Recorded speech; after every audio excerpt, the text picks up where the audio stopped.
we got the book behind the register. Perfect. Hello, everybody. We're going to go ahead and get started. So my name's Lily. I'm with the events team here at Politics and Prose. Currently, we're hosting in-person events and sport events, trips, and classes. And if you're interested in any of those, you can go to our website, politics-prose.com. We've also recently relocated both our branch locations at Union Market and the Wharf. So if you're ever in the area, suggest going down to it and also maybe checking out an event there too. And those are also listed on the events calendar on our website. So a few housekeeping things before we get started today. I'd like to please ask you to take out your cell phones and silence them so that we don't disrupt the event. When we get to the time to opening the floor to your questions, we have a mic stand here at the pillar. It's this white pillar right here. We were just going to ask you to come to the mic stand to ask your questions since we're live streaming tonight's program, and so we can all hear the wonderful questions you come up with. So following the Q&A, we will have a signing up here at this table right next to me. If you haven't already purchased the book, we have many copies behind the registers at the front of the store, and we will ask you to line up again starting at that white pillar, and we will come by and ask your name to be personalized, so just have your books ready for us. And once the event is complete, we ask that you fold up your chairs, lean against something sturdy to help us out a little bit. So without further ado, I'm very excited to welcome Walter Mosley, celebrating the release of his new book, Farewell Amethyst. Walter Mosley is one of America's most celebrated writers. He was given the 2020 National Book Awards Medal for Distinguished Contribution to American Letters, named a Grand Master of the Mystery Writers of America, and honored with the Anisfield Wolf Award, a Grammy, a Penn USA Lifetime Achievement Award, the Robert Kirsch Award, and numerous Edgars, and several NAACP Image Awards. His work is translated into 25 languages. He has published fiction and nonfiction in The New Yorker, Playboy, and The Nation. And as an executive producer, he adapted his last novel, The Last Days of Ptolemy Gray, for Apple TV Plus, and serves as a writer and executive producer for FX's Snowfall. So that's enough of me talking. So please join me in welcoming to Politics and Prose, Walter Mosley.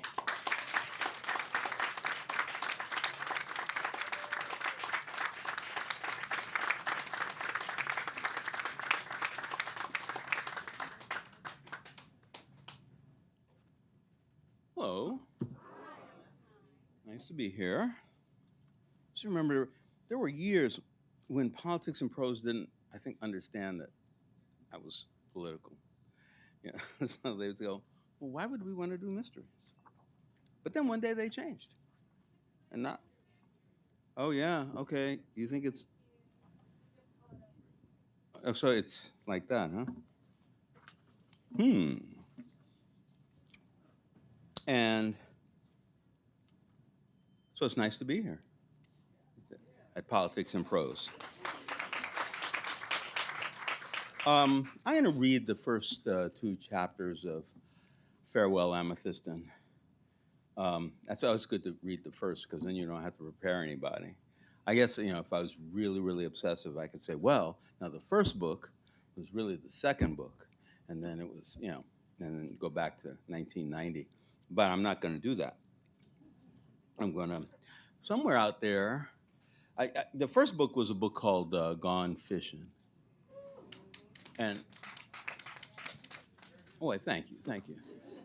And somewhere out here is my good friend and publisher, Paul Coates, who published it at Black Classic Press. Oh, there he is right there, yeah.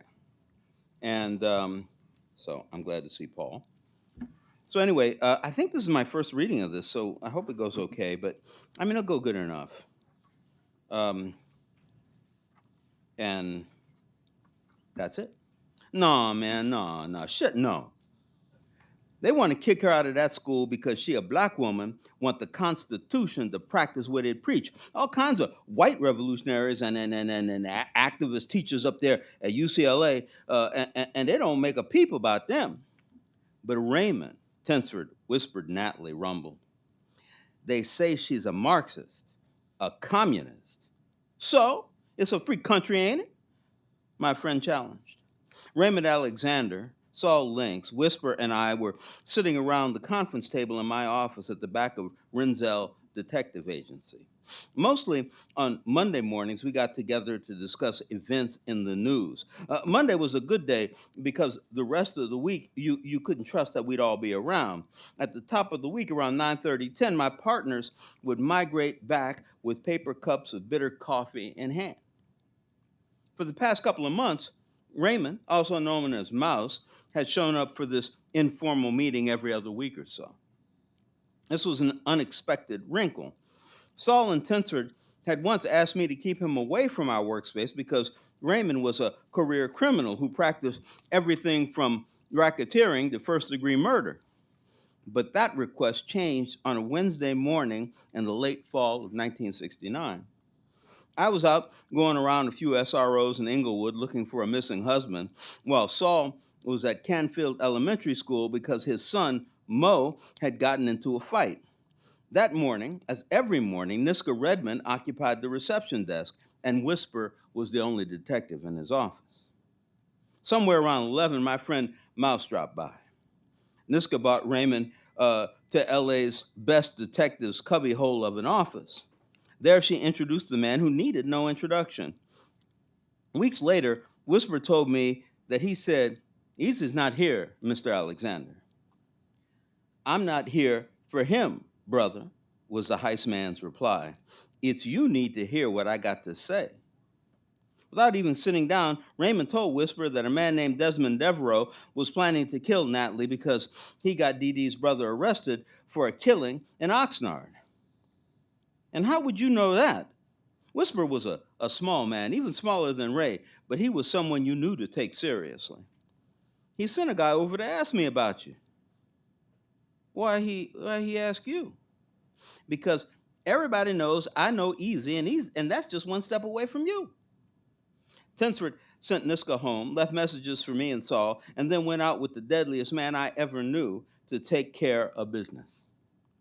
They were gone for 2.5 days, after which they never spoke about Desmond Devereaux again. I hadn't heard another word about the man anywhere. Ever since then, Raymond has been welcome into our Monday morning meetings. As usual, it was a rollicking conversation. Every one of us had a favorite story in the day's newspaper. We laughed at the rumor coming from the Turkish countryside. Some people there thought that the newest flu epidemic was somehow caused by the moon expedition. The U.S. had similar issues with Russian spy satellites. White parents in Mississippi had a sit-in complaining about even the word interration. But it was Angela Davis at UCLA's attempt to oust her from her teaching position that got Raymond and Tinsford riled. "But," Tinsford complained, "the communists want revolution. So did Thomas Jefferson." Raymond wielded the name as if it was a weapon. For the past few months, he'd been spending his spare time reading heavy tomes of history and politics and race. But Tinsford had been reading his entire life. Jefferson was influenced by the French Revolution, not Karl Marx. Angela was influenced by the Frankfurt School, Raymond said. I knew right then he was going to be a whole new kind of threat in the coming decade. "What school is that?" Saul asked.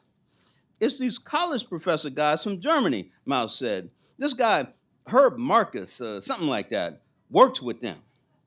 They want things to change, and Angela does too. That's why the trustee's trying to fire her." Mr. Rollins, Niska Redmond, our office manager, was standing at the door. "Yeah, that woman, Miss Stoller, the one that Mrs. Blue wanted you to talk to, she's here." Niska was tallish for a woman at that time, maybe 5'9", and brown like the lighter version of C's caramel candy. She usually tried to be serious because of her job, but you could tell that she always was ready to laugh. "Well, guys," I said to my friends, "I guess it's time to get back to work." And that was it. Saul and Whisper went to their offices. Mouse went out for a world of bad men, bank robbers, and bloodletters. Niska backed up into the hall, allowing the men to file by, and then she returned, followed by a woman who was 2 shades darker than her. "Amy Stoller," Niska announced. The potential client was wearing an ivory-colored dress that had a high collar and a knee-level hem that flared out just a bit, as if maybe responding to an errant breeze. Already standing to see my friends out, I took a step in the potential client's direction and held out a hand. "Easy, Rollins," I said. "Nice to meet you." She obliged the gesture with a firm grip. "Have a seat," I offered, motioning to the three chairs set in front of my gargantuan desk. I started at Renzel Detective Agency with the quasi-legal windfall I'd come across years before. Saul and Whisper came in as partners, but they made me take the big office.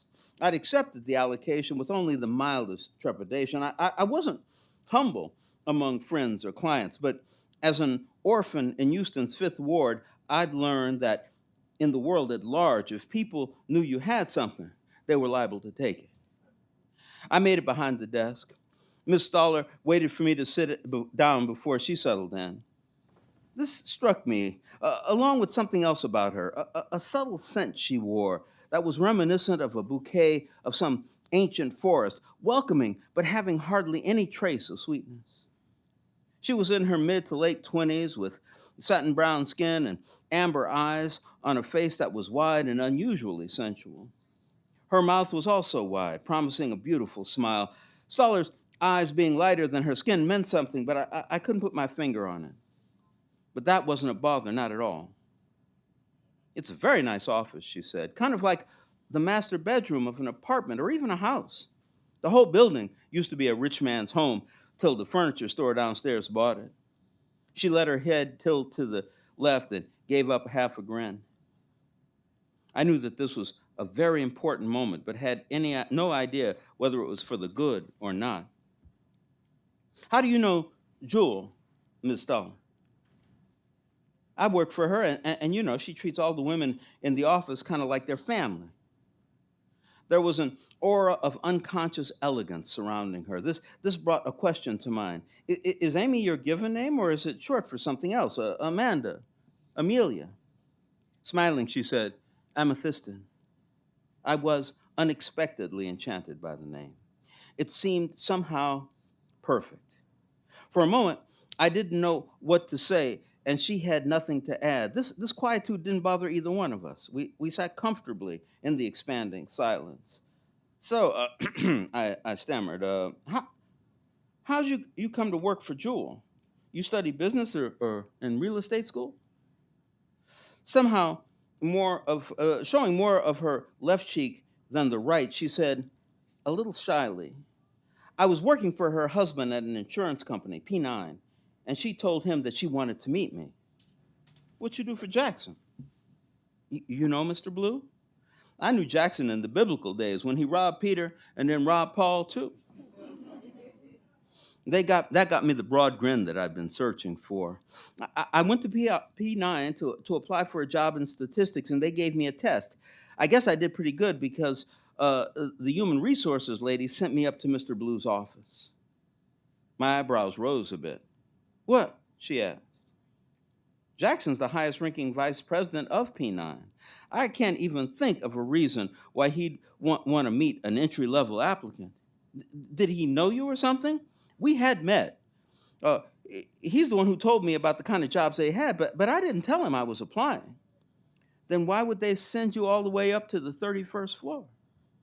I asked him that very same question, she said. You know what he told me? "What?" "He said that those white people in personnel don't never hire black people. And so he asked the president, she snapped her fingers a few times trying to remember the name. "Jean-Paul Villard," I said, filling in the blank. "Yeah. Jackson asked Mr. Villard to tell Human Resources to send the colored applicants to Mr. Blue if they did well on the written test. And it was a good thing they did, because he hired you. Not only that, you see, they ask you about your education before getting the transcripts, and I lied, saying that I graduated from USC with a business degree. That must have tickled Jackson. Yeah, he said that he didn't make it past the 5th grade in school, and he failed the 4th grade. We were having an excellent time. But then Jewel got involved, I prompted. Yeah, she seemed a little bit shy again. You don't have to explain that one. Jackson is a genius by nature and a dog by nurture. He been kicked more times than he been kissed. I know exactly what happened. There was never anything inappropriate between us. Amethystine's words bordered on anger. I believe you. What happened was one night Jackson probably said at the dinner table that he had a black woman working in mathematical predictions, what he calls statistics. And in that moment, Jewel heard that little twang of excitement Jackson gets when a girl strikes his fancy. Hmm, was her reply. She nodded, signaling maybe unconsciously that we should get down to business. So, I said, what can I do for you, Miss Stoller? Miss Stoller. With a smile, I said, what can I do for you, Miss Stoller? I used to be Mrs. Fields, wife of Curt Fields. That's why I'm here. I waited patiently. Then, a bit hesitantly, but with no discernible shyness, she said, Curt and I were married soon after we met. When he proposed to me, I thought that I'd never meet a man as good again. I said yes, and we were doing very well, really happy, you know? I've been there, I said. Our eyes met and connected. I was very happy, Amethystine Stoller averred. And then, well, I got bored. So I left him. You got divorced? Maybe there was a hopeful little quiver in my chest. Yes, but we're still friends. I liked him, and I think he was hoping that we'd get back together again. I told him that I wouldn't do that. I wouldn't do that to him. I mean, he deserves somebody who would love him like a woman does a man, you know? Yes, I do. But even with all that, when I got into a jam, he helped me without asking for nothing. So I feel like I owe him. What kind of jam? That doesn't have anything to do with why I'm here. Okay, why are you here? It was working at getting what she wanted, but less like pulling teeth and more like plucking apples from the upper tiers of a golden tree. There I sat in the gilt green dome of my imagination. You're very patient, the young woman observed. I don't have all the time in the world, but you got an hour penciled in on the calendar. Amethystine studied these words for a moment or two and then said, I still feel very kindly toward Curt. So when his parents called me yesterday, I knew I had to do something. What did your ex-in-laws want? The Sunday before last, he told them that he was going out with some friends. He lives with his parents. No, excuse me. Easy says. He lives with his parents? No. He makes a good living and he has his own place. He's just a good son, tells his mother everything, you know. Boring. So, I encouraged. He called and said he was going out. And nobody's heard from him since then. Black kid? White man. There was nothing this woman said that I did not like. Her sentences were pithy, like a combat general's orders in the heat of battle. But she didn't look military. The dark skin under her pale dress made her seem somehow vulnerable. Okay, I said. A missing person, gone a week. Tell me about him. Amethystine Stoller smiled at me like a refugee seeking passage at a foreign border. The immigrant had shown her papers, and now she was being ushered through. Kurt's a forensic accountant. He works mostly for courts and lawyers, prosecutors, and if they can afford it, the defense. He uses computer files, libraries, 3 part-time research assistants, and a newspaper clipping service that works out of Chicago. He goes after hidden wealth, the movement of money, and what Curt calls false fronts. I was finding it hard to concentrate on the words she was saying. This because she reminded me of a woman named Anger. Anger's mother was a black woman named Angel. Her father was a high yellow killer named Shadow Lee. A dark-skinned, sharp-eyed young woman, Anger worked in the back rooms of whatever job she was hired for. And she only did jobs that were the opposite to what the law was. For a long time, she worked for a small warehouse that bought and sold stolen goods off black dock workers employed in Galveston Port. When I was 15 and nearly a full-grown man, Anger was 17 and had been on her own for at least half a dozen years. I feel guilty, Amethystine said, shocking me back to the present. Guilty about what? About leaving him. He was pretty useless when it came to anything but dealing with numbers and long hours at work. Also boring, I thought. In a bizarre turn of mind, I got the urge to ask her if she was going to get me killed. But instead I said, I'm going to need his parents' information and his. You mean like their names and addresses? Yes. I don't know Kurt's address. I mean, I don't see him very often because he needs to get over me. Nodding, I pushed a yellow legal pad and a number 2 pencil across the desk. While writing, she said, Mrs. Blue told me to come see you, but she didn't tell me what it was going to cost.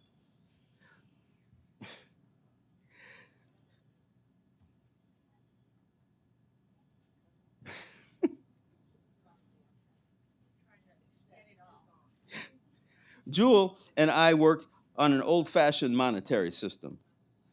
Looking up, Amethystine asked, what's that?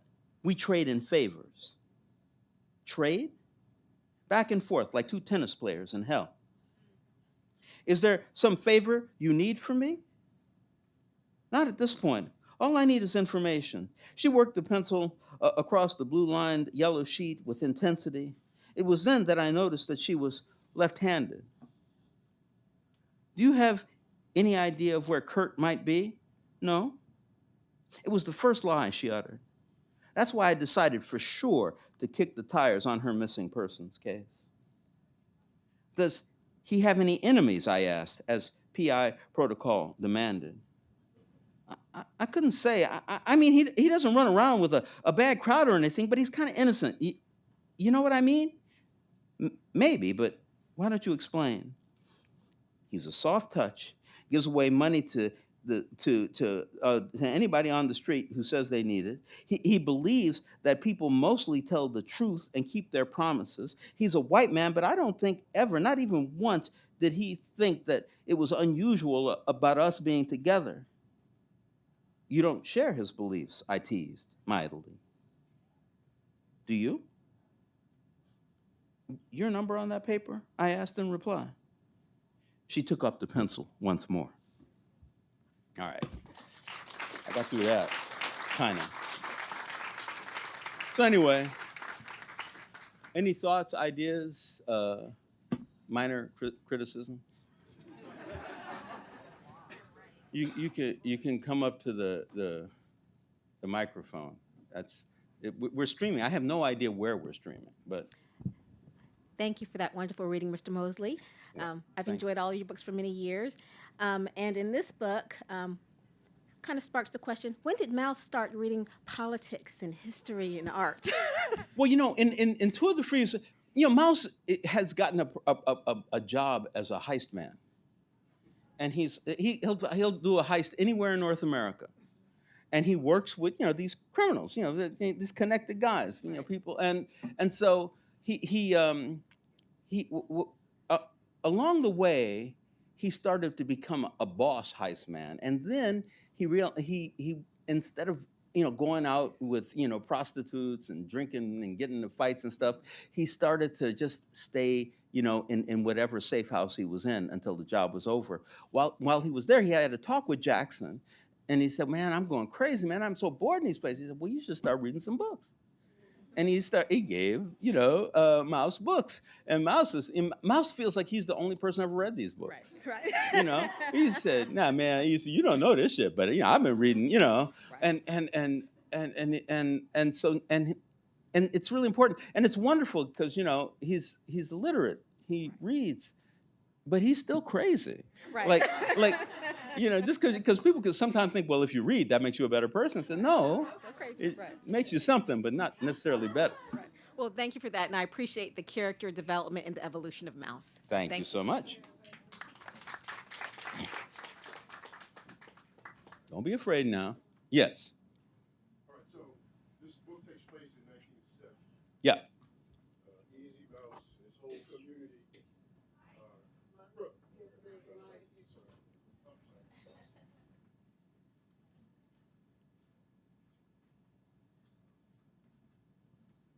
Yeah. Hey. So the book takes place in 1970, right?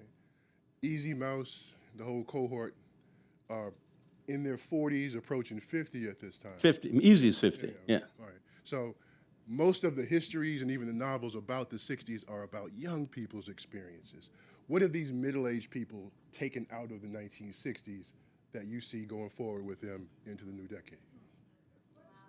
You know, it's an interesting question, and it's connected to an earlier experience of mine. When I wrote Blonde Faith, I thought that was going to be the last Easy Rollins book. I stopped for 3 or 4 years at least writing Easy Rollins books because I couldn't think of anything new to say. I just said, well, I could write, Red Death again. I could, but I can't, And then one day I realized the reason I didn't have anything else to say is before I was telling my father's story and my father's friends' stories. And when 1970 happened, well, those are my stories. So I came back to writing, and I wrote Little Green, and I've been going on since then. Now, I mean, a lot of people made money off the hippies, and a lot of people had to deal with the hippies. The police had to deal with the hippies, the banks, the people who run your cities, and a lot of older people really felt they understood the movement and they wanted to be a part of it.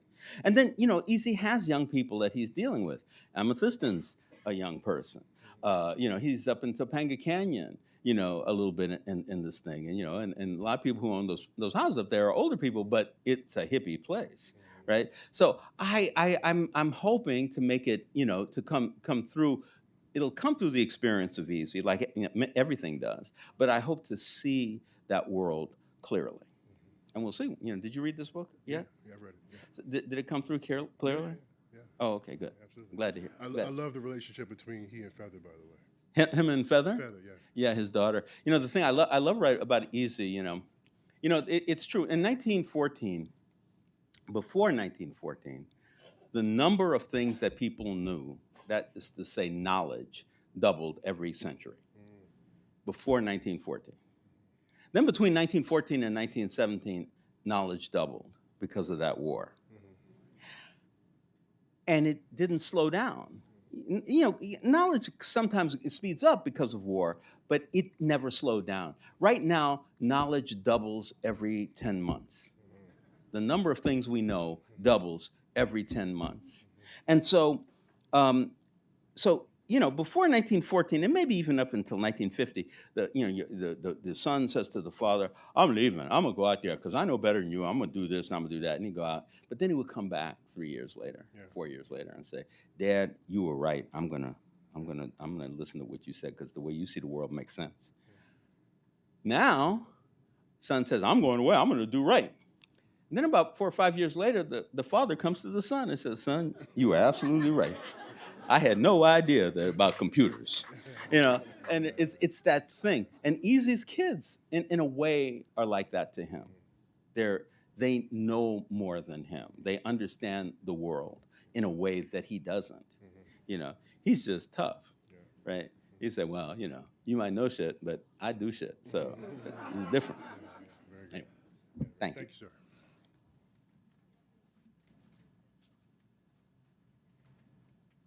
In an earlier book, I forget which one, it seemed that Mouse had died. And Oh, then, yeah. And then in a later book, he seemed to come back to life. And I just wonder if you could elaborate about that. And did you intend at the time that he was dead and then you changed your mind? Or what happened? No. I forget that book, but the book after it was it was a Little Yellow Dog? Yeah, because the one after that was 6 Easy Pieces. He came back, and it's the whole, those 7 stories tell how he came back. So, I mean, I'm not going to go over them, but it was all a plan, a thought. It wasn't like he just appeared out of nowhere. It's like Moriarty, I mean, it's like, and Sherlock Holmes. Sherlock Holmes was dead, but then he didn't die. He fell and hit a rock, and then he was okay, Mouse was saved by Mama Joe. Yeah. Mouse was saved by Mama Joe. Edna May grabbed him and took him out of there, and she brought him to Mama Joe. And Mama Joe, if you're sick, you go to Mama Joe because she know what to do. She know how to fix people up, and she knows how to kill them too. I have a question. It's just about the movies. I mean, Movies? Yes. I mean, how often do you get offers, or do you entertain the offers that you get? Well, I know people always want to make movies. Almost every book, like probably every book in the store is like option. Like everybody wants to make movies. I just made one based on my book, The Man in My Basement, and it's coming out. I think like about 9 months from now or something Now, like that. as a movie, I guess it's a movie. That's It's a- not a it's- streamer. It's is a it? movie, yeah. Yeah. Anything could be a streamer though. You can Well, make anything. short stories make good movies. Books make good streamers. Yeah. Well, and Man in My Basement is a novel. I mean, you could do it, but I mean, it's better. It's better as a movie. Willem Dafoe and I forgot the other guy's name. Yeah, but it's going to be fun. And I'm right now. I think the HBO Max has optioned Joe Oliver for a series, and I'm trying to to do an Easy Rollins series with Amblin, and and I wrote this book that it was only published as an ebook, but I love it, and it's called Parishioner. I don't know if you know Parishioner. Parishioner is a book. It's about a church of evil. It's a church a little bit north of Santa Barbara, white church on a hill. And it's about like 80 people who are like congregants. And there's this guy, Father Frank, who runs the place. And everybody, I mean, serial killers, mass murderers, people who commit crimes that you couldn't even prove that they're crimes, pedophiles, everybody. He accepts everybody. He said, you come here, but once you come here, you can't go back. And he gives them missions. Instead of cases, they have missions to go out in the world and to using whatever experiences they've had to make things better. Ah, okay. And so it's really fun. And I'm trying to do that. It's so much fun. That book was really a lot of fun to write. I just love it. The main guy is who's just gotten in there is this black gangster from New York called Xavier Rule. I have to tell you, I was working with these people, and this is Hollywood. I was working with these people, and I was trying to. I said, well, we're going to do it. We're going to go out and do a pitch, and they said, yeah, well, could we have open casting for Xavier Rule? And I said, open casting means can we hire white people instead of black people? And I said, no. And they said, well, is there any reason we don't see any reason that he's black, because I made him a person, it's like there's no reason that he should be black, and I said, oh yeah, there's one, and he said, what? And I said, I wrote it. Yeah. So that's some of Hollywood. Okay, I hope thank you. the movie's called The Man in My Basement. Yeah. Hello. Hello, good afternoon. It's an honor and a privilege. You're my favorite author of all time, so I'm just really happy to be here.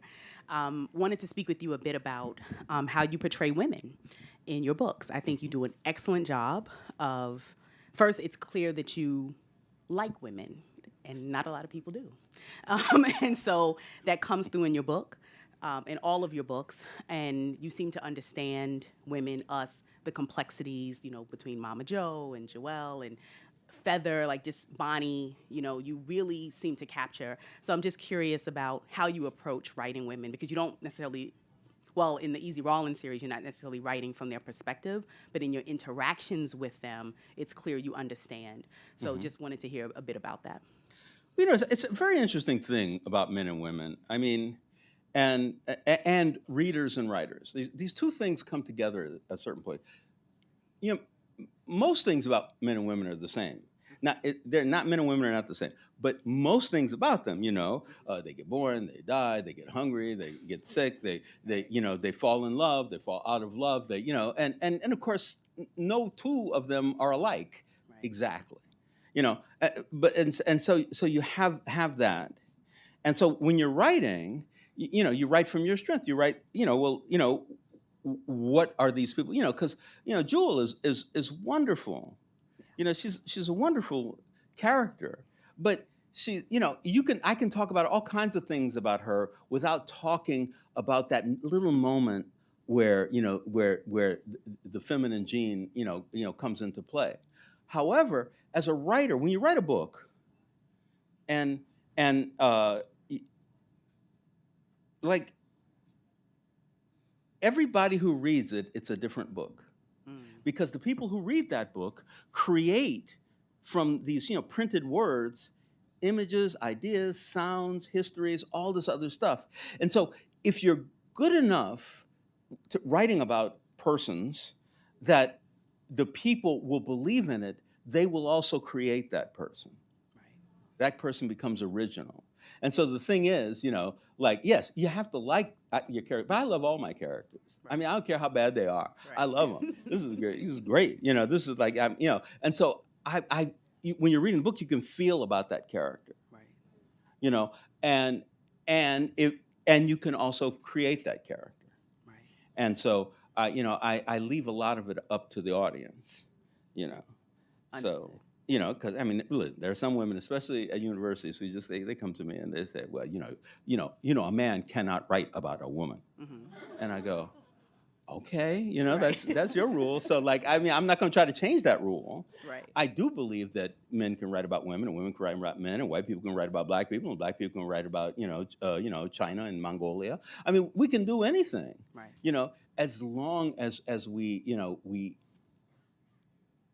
leave the story open enough. I mean, to get an example of this is like, for instance, if I were to, I could write a story in which a guy does a reading in a place, and so how would you describe this room?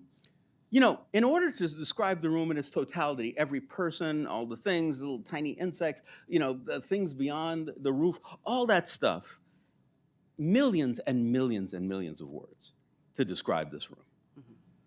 You have 3/4 of a page to do it.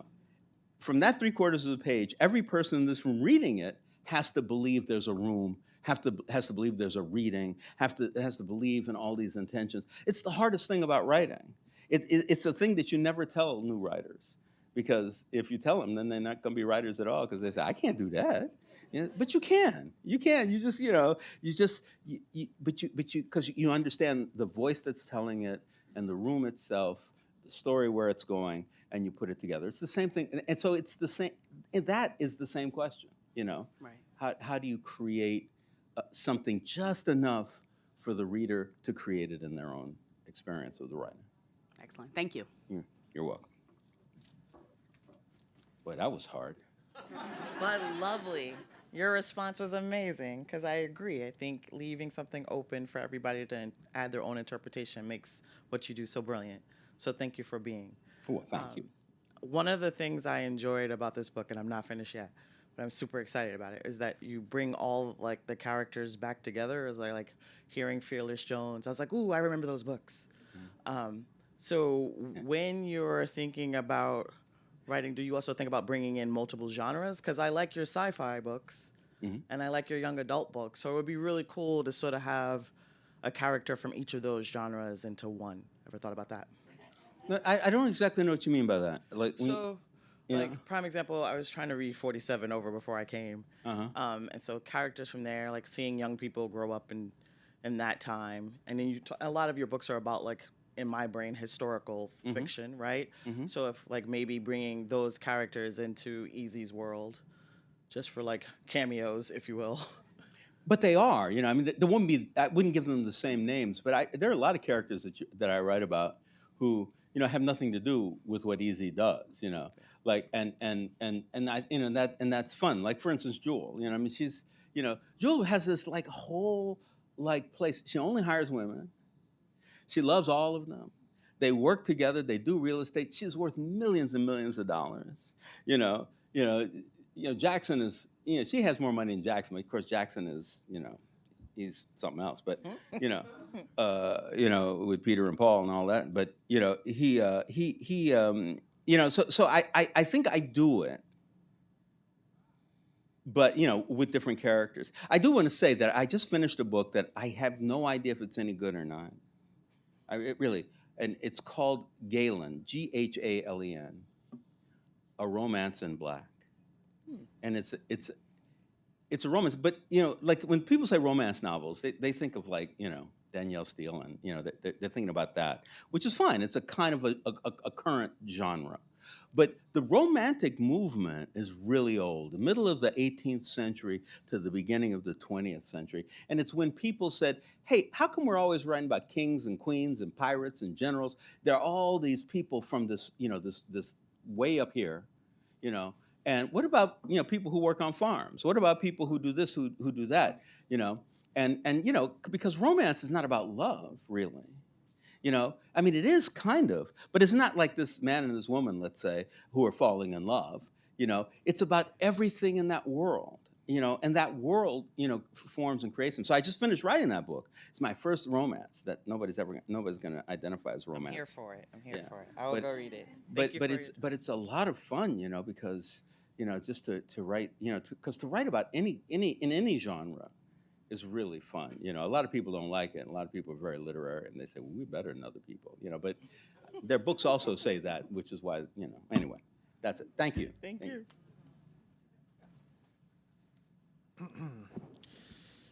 This is a different kind of question, and I just want to clarify that I'm not asking you to name names or badmouth anyone. I don't want anyone in this room to think that. As a man who, by your own word, at least as I came across it, feels affected by both your black and Jewish heritage, you, like, well, most people, must have felt compelled to confront bigotry in one way or another. Mm-hmm. I know that sounds a little general and obvious. But without denying the potential for any of us to be affected by prejudice, in modern times we have been reevaluating many people that we respect and have been forced to confront their bigotry, even people who are successful today. And some of them are writers, like yourself. Some of them, I shouldn't say some, a few of them have even matched your claim in some ways. So my question is, do you know how it feels to be confronted, even if not necessarily directly, with the bigotry of a figure that you have felt respect for? And how have you dealt with it, and how have you moved forward from it? Mm-hmm. It's good. This is a wonderful question. Thank you, Mr. Mosley. It's so hard because one of the things is everything is different. Like everyone is different. Like for instance, if just to give you an example, if we were to talk about writer's block, someone came up to me and said, "I have writer's block. What do you do about that?" And I used to think I had answers, but I know now I don't, because I said, well, it depends. Are you afraid of your mother reading what you wrote? Are you not intelligent enough about this subject? Or were you raped when you were 3 years old? Like all of those things call us writer's block, but they're very different things, And so, I'll give you an example, like because I've been writing this romance. My mother's father, Harry Slotkin, is from Latvia, and he's a Jewish guy, very Russian, very influenced by the Russians. He was here, and he became a doctor. My mother was a Trotskyite, and she was married to one of the richest people in L.A., but she was still working in the school, and she met my dad in the school, and she said, and she went home and she told her husband that she didn't love him. And then she went off with my dad. It was like that. And when she told Harry, my grandfather, he says, "Oh, Ella, you can't, though. You can't. The black people, they're closer to the monkeys." And now you could imagine being angry, right? But my father didn't care. He said, "Well, shit, people have been saying these things about me forever." I mean, he said, I saw, we found a racist white man. And my father would say, "Yeah, I've not found one." It's like they're everywhere. But then but my mother had me, and so my grandparents had to come out, and they were visiting. Who knows what my grandmother thought, uh, and my grandfather liked me, but the thing he really liked was my father had, with his own hands, built a house in the backyard. Oh. And he went, "Oh, I'm wrong." He built a house in the backyard, and even though I'm a doctor, he was a doctor. He said, "I could never build a house with my hands." So they worked through it. Not on purpose, not consciously. They weren't trying, but they worked through it. And so I'm always, that possibility and potential is always in the back of my mind. So the subject none of us are supposed to talk about, Gaza. Like, it's easy for me to, I don't understand. I say, look, I don't think any innocent people should be killed ever. Whenever an innocent person is killed, that's a crime, right? I don't have to start taking sides. Do I believe in the state of Israel? Of course I do. But do I think that what's happening to those people in Gaza is right? Of course I don't. It's kind of like there's a simplicity about it. But I think as long as we're coming from the place where we want things to work. I mean, here's another thing. I don't really believe in the existence of white people per se, because it's too broad a thing to say. But Neither do I. Yeah, but the thing is that but white people believe in it. These people who are who say, well, we're white people. Now, for years and years and years and years, centuries, these people they were the first at the table. No matter how low down they were, whatever, they were the first at the table. Capitalism has completely reversed that. Capitalism now has reached its maturity in America. There are all these white people, so-called white people, who all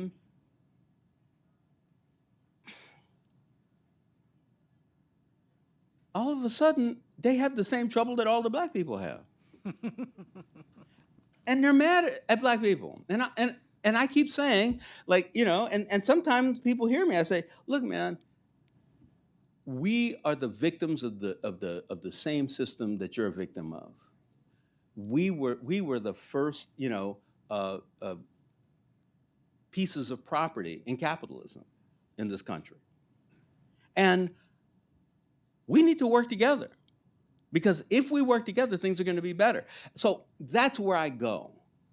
If I don't like somebody, okay, I don't like somebody, because it's really, racism is kind of stupid, Yes. Sexism is kind of stupid. Ageism is kind of stupid. All of it is. It's kind of stupid. So what you want to do is you come from the other place and say, well, that's if we work together, this will be much better. You would have more. I would have more. People would stop, jumping down on us, And I mean, that to me is the answer, and it's always the way that I go. Doesn't mean that I don't feel that some people are my enemies. They are, but that's true for everyone. Thank you very much. Okay.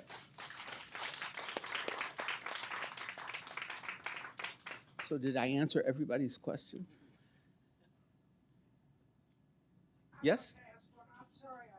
And that's fine. I'll repeat your question. Okay. There was a wonderful movie out last year called American Fiction. Yeah. Did you see it? I thought it was a terrific movie. And I'm curious to know how your experience in the publishing world is different from what that man experienced.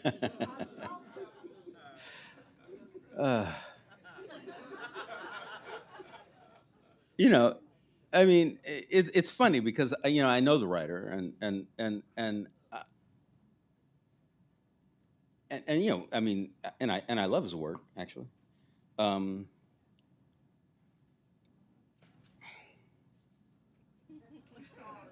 No. It's interesting because it's so multi-level.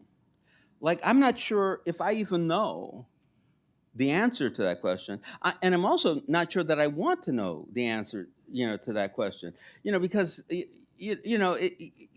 as a black writer,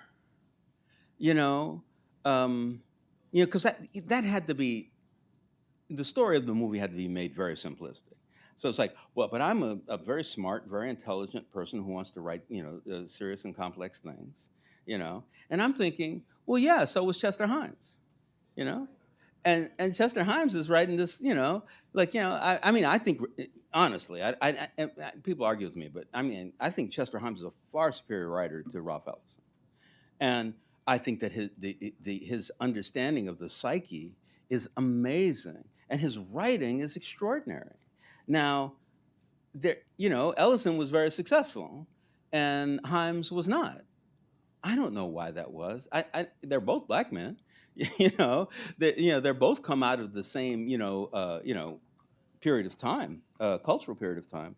Um, so I mean, that's a long way to say I don't have an answer to the question, because, you know, it would be me understanding things. I when I started writing mysteries, there was about 9 or 10 black mystery writers, and we used to hang out together. We used to go places and do things and have performances and read and, you know, all this other stuff, you know. But there was 10 of us, and there was a lot of not being successful inside of that 10.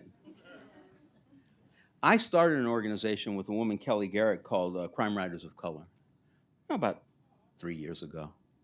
There are like 400 members now, 400 crime writers of color. At least 250 of them are black. Some of them are, but it's international. They're in India, they're in South America, you know, it's all over the world, you know. You know, but when I talk to them, very often they say, you know, it's hard on a black man, you know. And I'm saying, and I feel like saying, it's a lot easier for you than it was for us 10, you know. But I can't say that, because, you know, people experience things in different ways, you know. And, you know, and there's always that pressure, and we're always dealing with that pressure, no matter where we come from. You're welcome. I have 5 minutes. I don't need to use it. Oh, you're going to go there? That's great. You know, they pay me by the minute, so. We're supposed to. I just wanted to know, how long did you think about the character Easy Rollins before you put pen to paper? Now, that's a wonderful question. I love that question because the answer is so funny. I like funny. I was writing a short story called, I think, Rent Party. And so, you know, it's a guy. He lives in Fifth Ward, Houston, Texas. He don't have enough money for the rent, so he's going to give a party. Everybody pays, you know, nickel as they walk in, and then, you know, and they bring their own booze, and that's what's going to happen. There's going to be dancing, and maybe you meet somebody, and it's a great thing. Anyway, so this is a narrator. He's saying, you know, this person came in, and that person came in, and this one, and then he says, and then this woman, oh my God, I love her so much, Edna Mae Harris. She comes in. Edna Mae Harris is looking good. And he said, hey, Etta, how you doing? She go, oh, hi, how you doing? I'm just, you know, coming in for the party. He said, you know, here's your nickel. Don't worry, I'm not going to try to cheat you. And then Etta's boyfriend comes in, Raymond Mouse Alexander. He's dressed better than she is. And you know, and the narrator doesn't really like him. I don't know where I'm going with the story. And Mouse says to the narrator, hey, Easy, how you doing? And that's how much I thought about Easy Rollins before I wrote about him. You know, and I've been writing about him ever since. I mean, you know, it's like, it's wild. Thank you.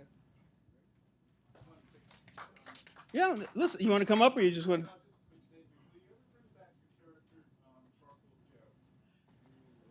You know, I've wrote about Charcoal Joe. At first I wrote Charcoal Joe, you know, in the book called Charcoal Joe, which I love. It's like, you know, the mouse before mouse. And then, but then, I forget, one of the Easy Rollins novels after that, Charcoal Joe plays a part in it, because Easy gets in trouble with these gangsters.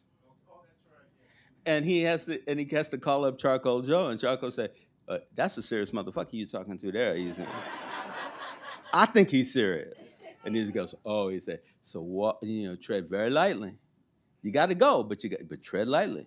You know, and so, you know, like that, he'll come. Yeah, yeah, yeah. I have 1 minute, so I'll answer anything in 1 minute. Got time for one more. Yes. Will he ever seek out, will he sought out Edna, Easy's daughter, his birth daughter, has to come back at some point or another. Has to come back. I'm not sure when. You know, uh, and of course he won't know her. You know, yeah. So, but I'm not gonna get too perverse, uh, though you could.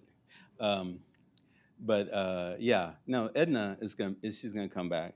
I just want to say, and I never really thought about it before, but when I went to a city college to study, to a graduate writing program, just to be around people who wrote, because this is America, and you tell people you write, they go, oh, I gotta be somewhere, right now, but I was studying at City College, and a woman who I believe is one of the greatest writers in the English language, Edna O'Brien, was teaching there, and really, Edna really, she was so wonderful, and she. I mean, to understand Edna O'Brien comes from poor Catholic Ireland. In poor Catholic Ireland, it was bad for a woman to write a book, but it was really terrible for her to tell the truth in a book. And she wrote a book about young Irish girls and their lives, which included sexuality, but it was everything. She was outcast of the whole country, everybody, the church, the government, the little groups, schools, neighbors, everybody hated her. Her mother hated her, but the rest of the world loved her, and she changed everything about Ireland because of that. Anyway, it took me a long time to realize that I named Easy's daughter after Edna O'Brien, because I was like, because I loved her. Because when I wrote, one day she turned to me. I have written these stories, and she turned to me and she goes, Walter, write a novel. And I did. I wrote Gone Fishing, and that was a great moment. I'm a minute over. Thank you so much. Listen, let me say, I'm gonna sign all the books you want. I'm gonna just sign books. That's fine. When it's over, I will take pictures with people, but I can't stop for each thing and stand up and take pictures. It's too much, and people have to wait too long. But if you're willing to wait, I'll do it. All right.